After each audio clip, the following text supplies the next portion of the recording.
Comme dans les tableaux du douanier Rousseau, il y a des perroquets bleus qui boivent du lait de coco. Comme dans les tableaux du douanier Rousseau, il y a des poissons tropicaux qu'on des arrête sur le dos. Bon bref, en parlant du douanier Rousseau, est-ce que vous saviez que l'appellation Les Naïfs était faite pour désigner son œuvre et qu'ensuite ça s'est démocratisé pour désigner des artistes autodidactes qui peignaient des scènes de la vie populaire avec des couleurs assez fortes, avec un aspect enfantin et surtout de la minutie dans les détails. C'est parti pour le salon d'art naïf, ici à Ballon-Saint-Marc.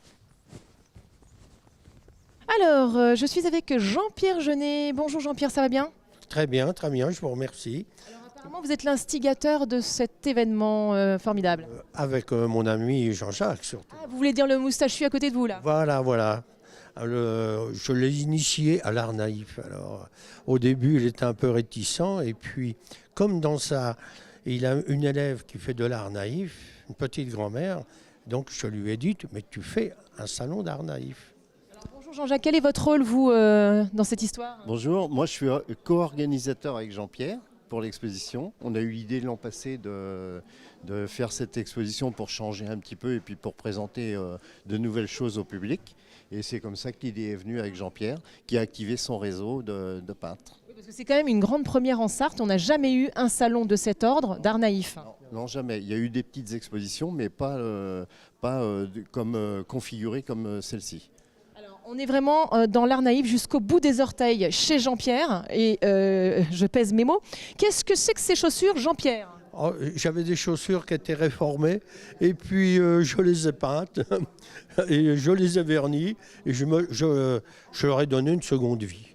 Et je trouve qu'elles sont confortables maintenant.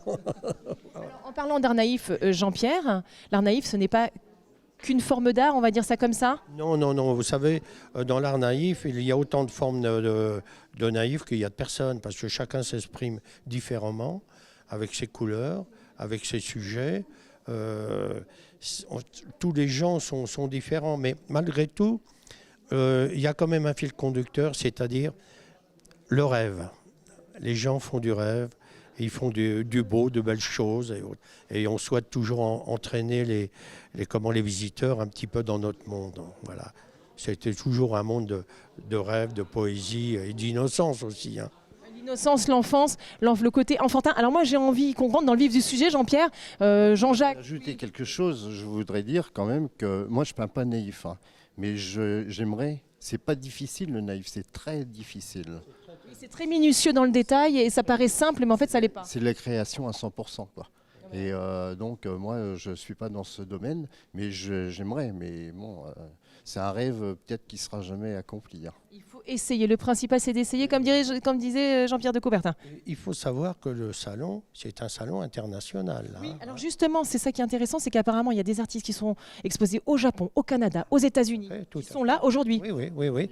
Au grand salon d'automne de Paris qu'il y a eu il y a 3 semaines, il y en a plein qui sont ici. Alors c'est formidable, vous allez nous les désigner parce que là on va faire un petit tour, justement on va rentrer dans le vif du sujet. Oh, je vois une dame de rouge vêtue, magnifique. Martine, qui est la présidente du groupe international des primitifs modernes, qui est une grande référence dans l'art naïf. Et elle va nous dire 2-3 mots quand même, Martine. Alors Martine, elle va nous expliquer. Vous êtes magnifique, déjà le rouge vous vous sied à merveille, chère Martine. Alors on va venir, c'est vos œuvres? Formidable. Alors racontez-nous un petit peu, puisqu'apparemment vous êtes une pointure dans le domaine. Non, je ne suis pas une pointure, mais j'ai effectivement repris la présidence d'une association qui a été créée en 1989. Et le mouvement des peintres naïfs, c'est vraiment un mouvement très amical, c'est-à-dire qu'on se retrouve avec plaisir.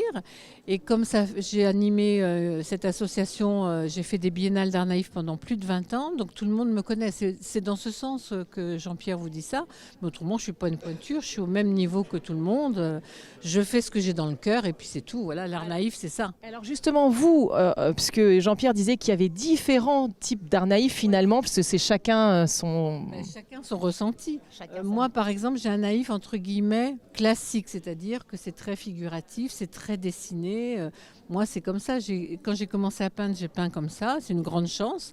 J'ai trouvé tout de suite ce que je voulais faire. Mais il y a d'autres peintres naïfs qui vont faire des choses beaucoup plus légères, beaucoup moins appuyées.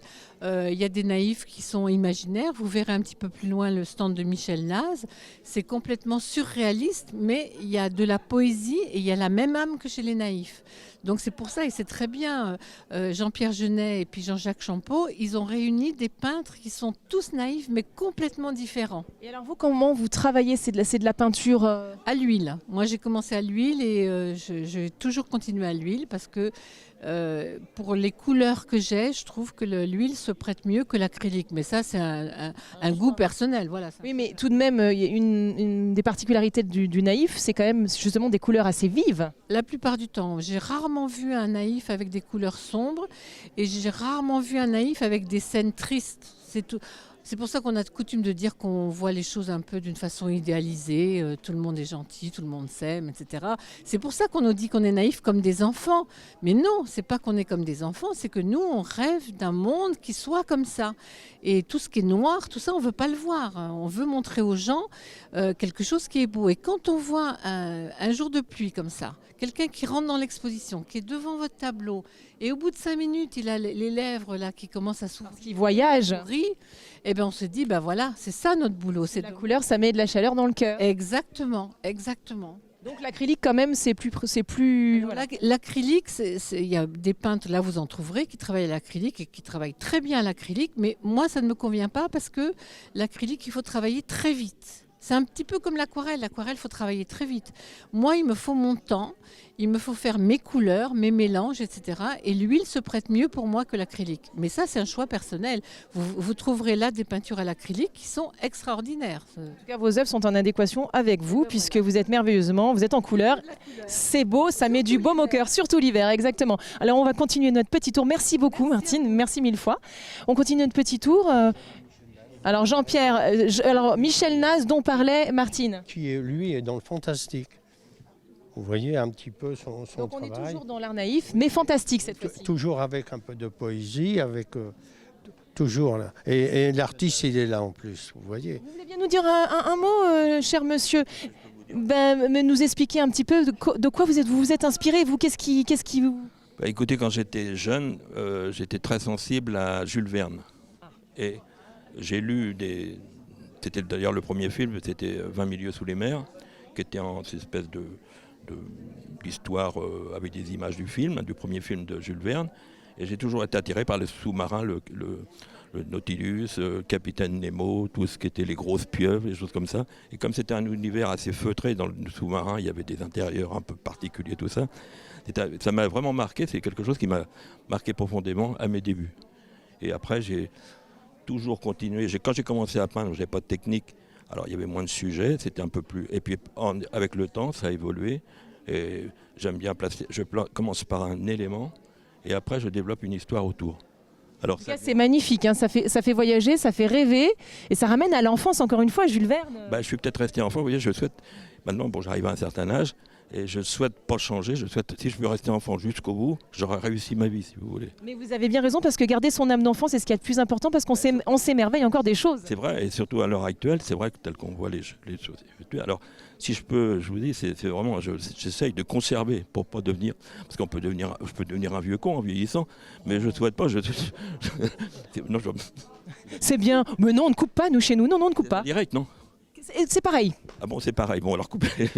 Bon, alors non, mais c'est vrai que je souhaite conserver même. Bon, alors c'est pas toujours facile parce que heureusement que j'ai mon épouse qui a les pieds sur terre, heureusement, parce que sinon, moi, ça serait vraiment, je serais encore avec tout. C'est bien d'avoir la tête dans les étoiles. Conservez ça. Nous, on aime beaucoup ce que vous faites en tout cas. Excusez-nous, on continue notre petit tour. Et bravo, c'est magnifique. Non, c'est superbe, c'est superbe. Donc là, du coup, on va. Ah, Jean-Pierre Jeunet. Oui, et alors moi, je travaille. Principalement, soit sur des chansons ou des poèmes. Là, par exemple, celui-ci, je suis parti de la chanson de Michel Sardou, Le Connemara. Donc, le lac. Oui, donc c'est... Il y a quand même une femme nue, hein, Jean-Pierre, dedans. Hein. Ah, parce que dans la chanson, Meury s'est baigné nu dans le lac. Oui, c'est ça. Je reprends en réalité les paroles que je suis. J'illustre la chanson à ma manière. Oui, la bonne excuse, dites donc, pour faire une femme nue dans un lac. Bravo, Jean-Pierre. Non, mais c'était ça. Et après, c'était sérieux. Ils se sont mariés à l'église de Limbury. Alors donc c'est formidable. Et ils ont fait la fête pendant 3 jours et 3 nuits à danser, à boire.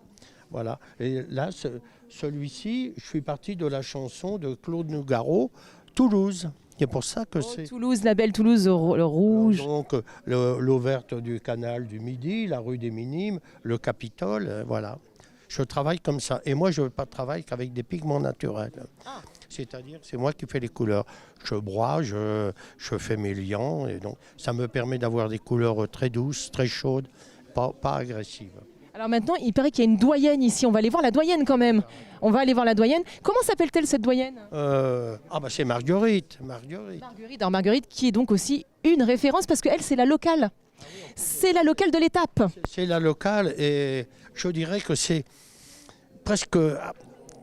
Parce qu'elle habite ici, que ça s'est fait ici. Je ne sais pas si on aurait fait un salon d'art naïf. Sans Marguerite. Sans Marguerite. Alors dites donc Marguerite, il paraît qu'on fait le salon, ce salon magnifique, c'est une grande première et c'est grâce à vous parce que vous êtes la locale de l'étape, dites donc. Je ne sais pas si c'est grâce à moi, mais enfin bon. C'est vrai, je suis la locale et j'en suis fière d'être la locale de l'étape. Alors parlez-nous un petit peu de votre travail, c'est magnifique. Mais vous savez, je n'ai pas grand-chose à vous dire, moi, parce que mon travail... Apparemment, vous êtes inspiré quand même par les animaux, il y a des petits chats partout. Oui, j'ai des petits chats partout, c'est vrai. J'aime bien les petits chats parce que c'est facile à reproduire. Et puis ça donne des couleurs. Là, ces couleurs, j'aime bien. C'est parce que j'ai commencé avec une carte postale qui m'avait été envoyée par mon professeur qui me disait...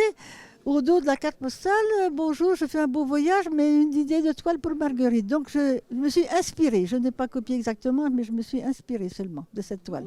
Ces jolies toiles avec donc des petits chats partout. Merci Marguerite, hein, c'est formidable, merci 1000 fois. Mais Jean-Jacques, Jean-Pierre, revenez là enfin. Alors donc c'est une grande première, mais on espère la première d'une longue série. Peut-être, oui, peut-être, pourquoi pas. Hein. Il faut activer d'autres réseaux. Hein. Oui, non, mais il n'y a aucun problème parce que moi... Peintre naïf, donc je pense que... Je connais pratiquement tous les peintres naïfs parce que je suis dans le circuit depuis au moins 20 ans. Je dirais oui, minimum 20 ans. Et donc j'expose partout à l'étranger, je les connais tous. Et puis c'est tous des amis. Parce que vous savez, dans l'art naïf, les peintres entre eux, il n'y a pas de concurrence. On est tous copains, on est là pour se détendre, se rigoler et autres. Alors, c'est tous mes copains, tous ceux qui sont ici. Ce sont de jolies valeurs qui sont véhiculées. Alors on espère vraiment que vous allez nous ramener à nouveau des artistes qui exposent au Japon, au Canada, aux États-Unis et qu'on découvre encore de jolies choses pour nos téléspectateurs et téléspectatrices. Oui, mais ça sera une biennale. Hein. Bon, alors on prend rendez-vous pour la biennale. Voilà. Super, écoutez Jean-Jacques, Jean-Pierre, merci. Parce que c'est pas tout ça, mais vous savez, nous on a un programme. Et on part à Mamers. Ah d'accord. Alors, un grand merci. Bon voyage alors. Et un grand merci. Merci d'être venu et puis de vous intéresser à l'art naïf. Mais merci à vous de nous faire découvrir cela et de faire découvrir cela à nos téléspectateurs et téléspectatrices. Et nous, on va jingler maintenant. Allez, salut!